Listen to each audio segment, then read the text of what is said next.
السلام عليكم أستاذ علاء. عليكم السلام والرحمة. من أي معتقد؟ أول ما أني صراحة سني، بس طالع من السنة، بس ما أقول لك يعني صاير شيعي، بس بعد أبحث، أحب شنو اللي أستفيد خلاك من عندك. شنو اللي خلاك تطلع من السنة؟ هسه أقول لك، إذا تعطيني من وقتك 5 دقائق فدوة بدون زحمة، تفضل. يجوز أقل. أنتوا ليش تسبون مثلا سيدة عائشة ومعاوية ويزيد؟ بس أحب أعرف. الجواب كالآتي: أولا نحن لم نسب، نحن نذكر ما ورد في التاريخ، نحن نذكر ما ورد في المصادر. إذا تعتبرها سب فعليك أن تعاتب الأوقاف وكتب إخواننا أهل السنة، فهي التي ذكرت هذا. أما نحن لماذا نسب يزيد؟ أما سب يزيد فهنالك متفق عليه عند السنة وعند الشيعة: إذا ظهروا أهل البدع في أمتي فاكثروا من سبهم ولعنهم. هذا حديث النبي متفق عليه عند السنة والشيعة. يعني ويزيد قد بكتاب السنة اختدع موجود؟ نعم، موجود في السنة وموجود عند الشيعة. إذا يا ظهرت كتاب يا كتاب، بس خل أكتبه. يا كتاب. اكتب اكتب دقيقة يمك الحديث. طلع لك شيخ جوجل، اكتب يمك، دقيقة. اكتب يمك الحديث، اكتب الدرر السنية. ثواني.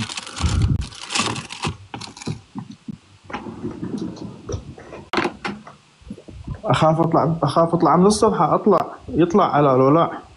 عندي وانا ايدك تليفون انت واحد. تقرا على مود تتيقن، ماكو مشكله، انا راح اطلع لك الحديث. لا أنت قول لي، أنا غير صعد ثاق بيك، قابل تكذب عليك، غير أخذ طيب منك معلومة ساخرج لك الحديث اخونا العزيز، دقيقه.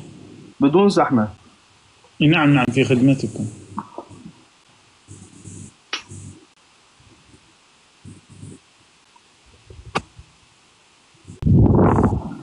صراحة أنا سني أنا مولود ببغداد، أنا أصلي كردي، على بس كنت أروح أزور إمام علي عليه السلام والإمام الحسين والعباس عليهم السلام، نفسيتي ترتاح، الله شاهد. الله يحفظك اخونا. هنا الحديث موجود في كتاب الاعتصام للامام ابو اسحاق ابراهيم الشاطبي. حديث رسول الله صلى الله عليه واله وسلم: اذا ظهروا اهل البدع فاكثروا من سبهم ولعنهم. وهذا الحديث طبعا متفق عليه. يعني هذا الكتاب سني؟ كتاب سني، نعم، كتاب ابو اسحاق من علماء السنه. وعند الشيعة ايضا حديث متفق عليه. انا اريد اسالك سؤال بسيط هو يخص الموضوع. طيب، يا الله. لو جاءك رجل وقال انا اريد ان اهدم بيت الله والسعى لتهديم بيت الله، يجوز لعنه وسب ولا ما يجوز؟ يعني إذا أجى واحد يفلش بيت الله؟ ايه، إيه. يجوز لعنه وسب ولا ما يجوز؟ أكيد، مليون وهذا بالمية. فعل وهذا فعل يزيد في كتبك. الامام الذهبي ذكر بذلك، صاحب كتاب السواعق المحرقه لابن حجر الهيتمي، وجمع من علماء السنه إذا ذكروا أكو كتب سنية هيك مثلا يحكي على عائشة وعلى يزيد وعلى معاوية، عاد ليش السنة مثلا يدافعون عليهم؟ ليش؟ خوب عادي كلش، خوب قوم موسى شافوا معاجز موسى ويتهمون موسى بالسحر، كلش طبيعي هذا. النبي محمد لو جاب معجزات لو ما جاب قدام البشر. صراحة دوختونا على ما أعرف وياهم أنا أروح. لا ما تروح انت ويا من، واضحه. الحق اخذ ديني من علي بن ابي طالب مداد لرسول الله، لو اخذه من كعب الاحبار اليهودي. لا أكيد. دينك ماخذ انت من كعب الاحبار اليهودي، عقيدتك الاعتقاد بالله الله عنده اصابع جاء بها يهودي واعطاها للصحابه، وهذا موجود في صحيح البخاري.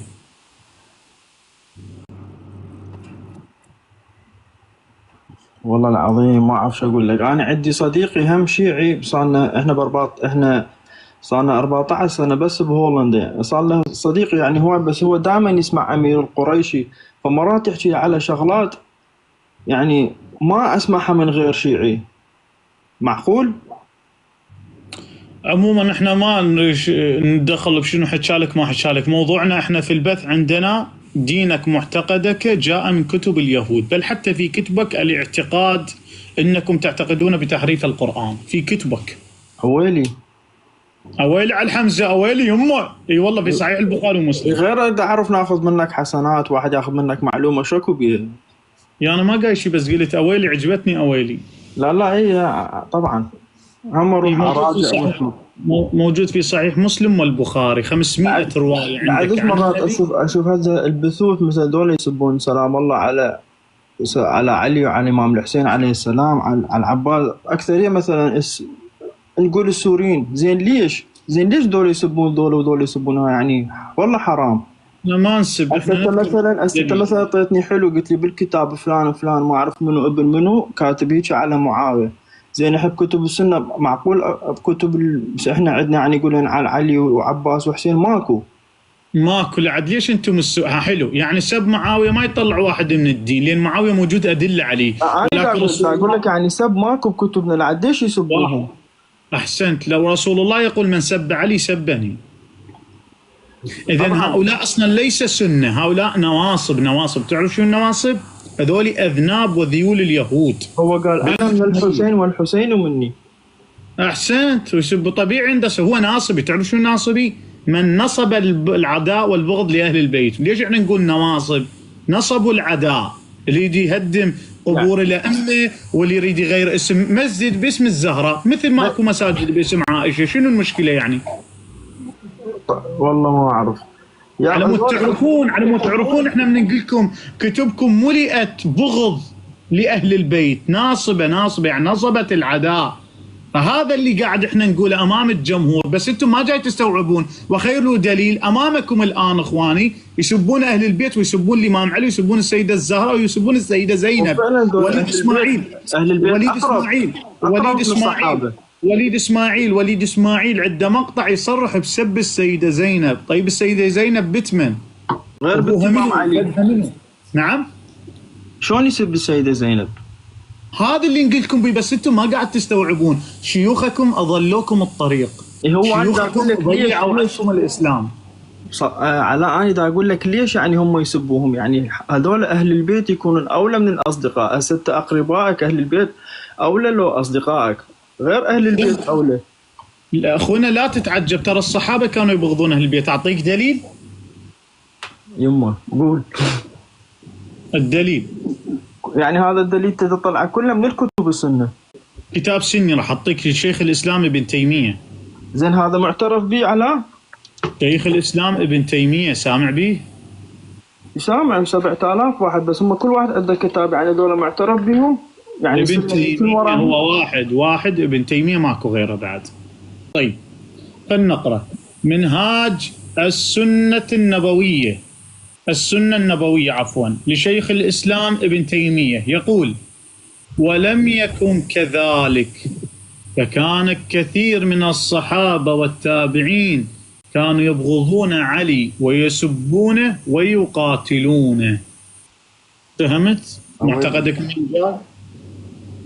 هذا كفر شرك. احسنت، شكرا لاتصالك اخونا، بارك الله. علاء بارك الله فيك، وايد طولت اخونا العزيز. اذا اخوان نحن نقول ناصبه، نعم هكذا هم النواصب الذين يبغضون آل بيت رسول الله. وخير دليل عندهم معاوية في كتبهم في مصادرهم 80 سنة يسب الإمام علي على المنابر، فيدعون حب آل البيت لسانا، بس والله العلي العظيم يا إخوان يا أخوات لا يملكون شيء لآل البيت. اسألوهم أين أحاديث فاطمة؟ ماكو. اسألوهم أين فقه الإمام علي؟ ماكو. اسألوهم أين تفاسير أهل البيت؟ ماكو. يعني مخلي لي كتاب ايش كبره مسميه تفسير الطبري، تفسير القرطبي، يقولوا له فقه الإمام الصادق اللي هو أستاذ أئمتكم، مو أبو حنيفة تعلم عند الصادق، مو النعماني، مو الشافعي، مو الإمام مالك. طيب وين مدرسة الإمام الصادق فقه أهل البيت؟ ماكو. طيب ليش اكو فقه أبو حنيفة وفلان وفلان؟ إذن هم يدعون حب آل البيت لسانا، قلوبهم لا تملك شيء لآل البيت.